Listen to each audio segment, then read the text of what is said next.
Hello लोगोफोर आं मोनसे भिडिअ दिनै लाना फैदों। बोरिं खागासिनो दं बेलाय लोगोफोर बोरिं खादों। जोंनि फमनो थांगोन लोगोफोर माबा गामियावनो बेला मियानिफ्राय खागासिनो दं लोगोफोर। जोंनि बोरिङा बिदिसो खालामो किसुमान मिस्ट्रिफोरा माबा खालामो पाइपखौनो हानानै फुटा खालामना होयोना लोगोफोर। जोंनिया बिदि नङा बेलाय जोंनिया खामिजों औवाजों होयो। औवाजों होनानै बेनाव हासोन दं बेलाय लोगोफोर हासोन बेलाय बे हासोनखौ गेजेराव सोयो बेलाय बे हासोनखौ गेजेराव सोनानै लोगोफोर खायो आरो बेलाय गेजेरावहा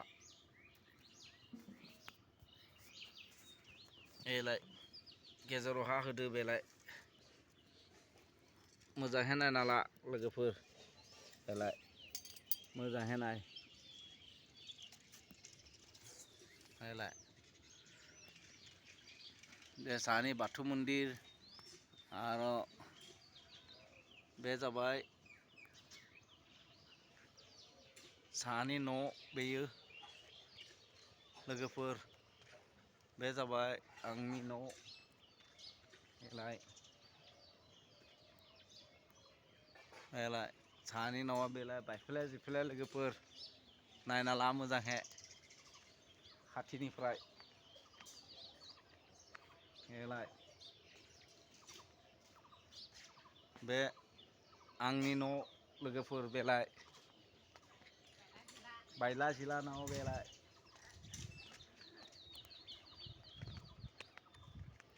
दा बोरिं खागासिनो खागोन दा लोगोफोर खाबाय आधा खादों आरो आधा दंख' दा फमनो थांगोन नालाय बेलाय दा फमनो थांगोन नालाय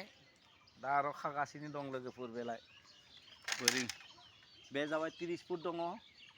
बेयो 30 फुट आरो बिनि उनावहा प्लास्टिकनि होगोन 20 फुट 50 फुट लोगोफोर बेलाय नायना ला हासोनखौ गेजेर गेजेर सोदों बेलाय दा फमनो लोगि थांगोन ओंखामा जानानै बेलाय माय बेलाय लोगोफोर बेलाय दिखांना होबाय दे आरो गेजेर गेजेर खानो दङनो दाबो गेजेर गेजेरसो खादों दा सम गैया नालाय आं दा एसे तथापि खानानै माबा बोरिंखौ एसे लाहांनाय खानानै बिनि उनाव जाय जायगायाव फबगोन बे जायगायावहा बोरिंखौ खासिगोन लोगोफोर